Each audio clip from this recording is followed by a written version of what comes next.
And that reminds me, Monet, of when you said that, it reminds me the double entendre, the double message, reminds me of, and I know this guy is one of your favorite people, Monty Alexander's piece Exodus, because it incorporates Exodus, Bob Marley's Exodus, the movement of just people, and it also incorporates the theme song Exodus from one of those movies. I can't remember the name now. But that's real artistry when an artist thinks about what he or she is going to put on paper or in music. And I think that's what you did with Vane, and I absolutely love that single.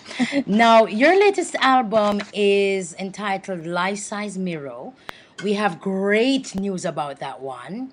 And again, I know you're a very thoughtful artist, and your titles are usually a synopsis of your musical stories. And in your case, each song. What does Lifestyle Mirror tells us about the singles on this album? I'm looking at Lifestyle Mirror, the title, as a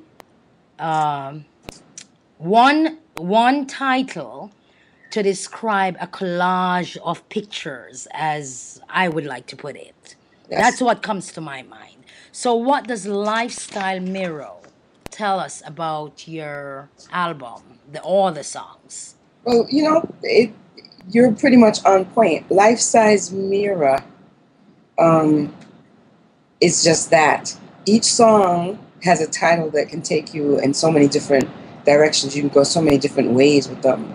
So one thing I do is I want people, as an artist, I want folks to decide on their own which direction, which thoughts they want to attach to my songs. So that when they're listening, they go on the experience that's necessary for them as they look in their own life-size mirror. Okay, so you're basically utilizing your music, and you are a writer, and music is literature.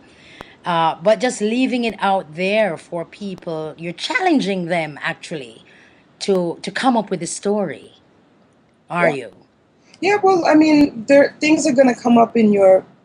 My purpose is to touch your soul some way. Mm-hmm. If it's just to make you relax and say, "Oh, that's nice," or if it's to make you go, "Oh my gosh, I got to call this person," or if it's to whatever it is. Like one song is called "Free," and it's an instrumental, and there's a whole thing going on there. But it's also a song for mom.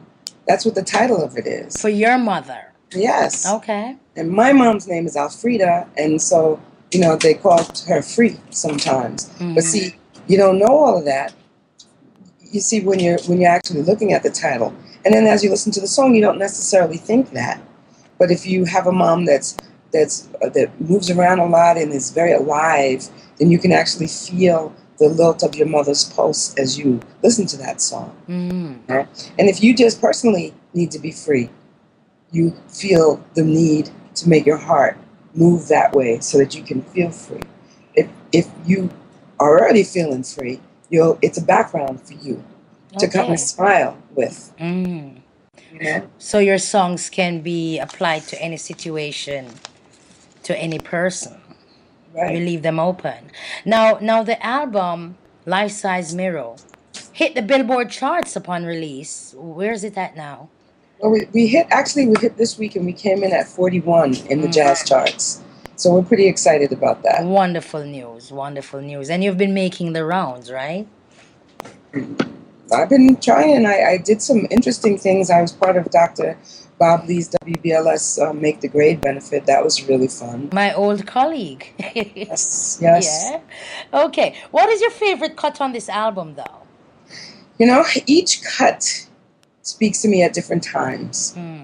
So I kind of move through. It depends on where I am as well, because I'm no different than everyone who listens to music. I listen to music too.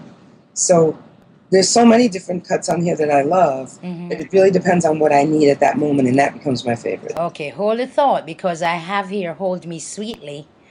And I actually like this one. I'm gonna just touch it just a little bit so that the readers, the listeners, I don't know what my magazine is, can get an idea of what your album is about. Well, this is just one of the cuts, one of the tunes.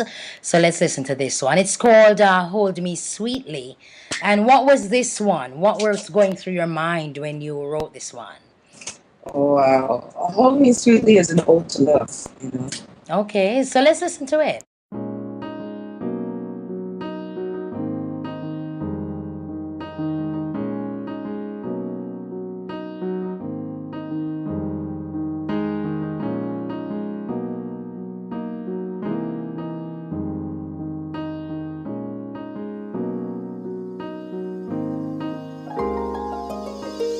See your face when I'm sleeping. I know that you complete me. Thought I was spinning nowhere. Then I found you and you care. Was broken into pieces. Seeking sad quick releases. Now as this love commences, I'm coming to my senses. Fill me with passion. Fill me with love. Feel reaction. No silly fleeting satisfaction. Just hold me sweetly. Very nice, Monet. I like it. I like it. Okay, so why does each song speak to you differently? Well, again, the piece is called Life Size Mirror.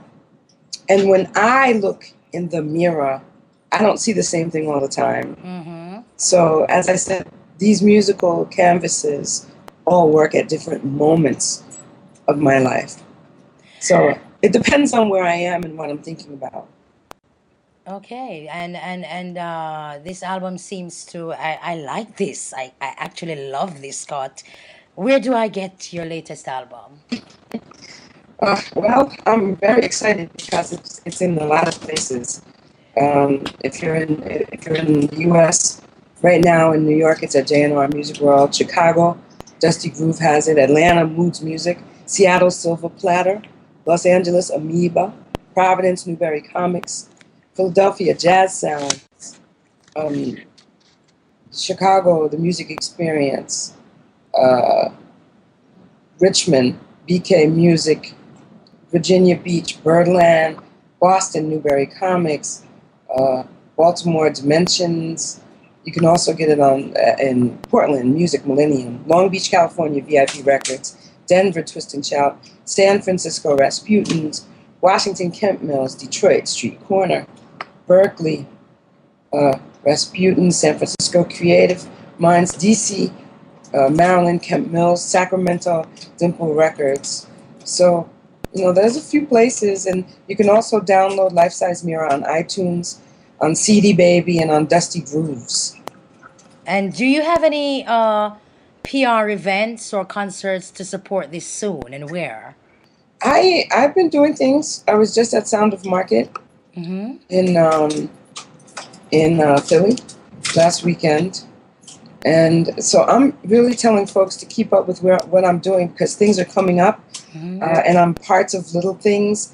But I'm scheduling my shows. So I'm telling folks to go to ReverbNation.com/Monet NYC MONET NYC for updates. Okay, I know, Monet, you pride yourself on being an indie artist, and while I worked as a Midem executive, I always embraced indie artists, and the majors may not like what we have to say.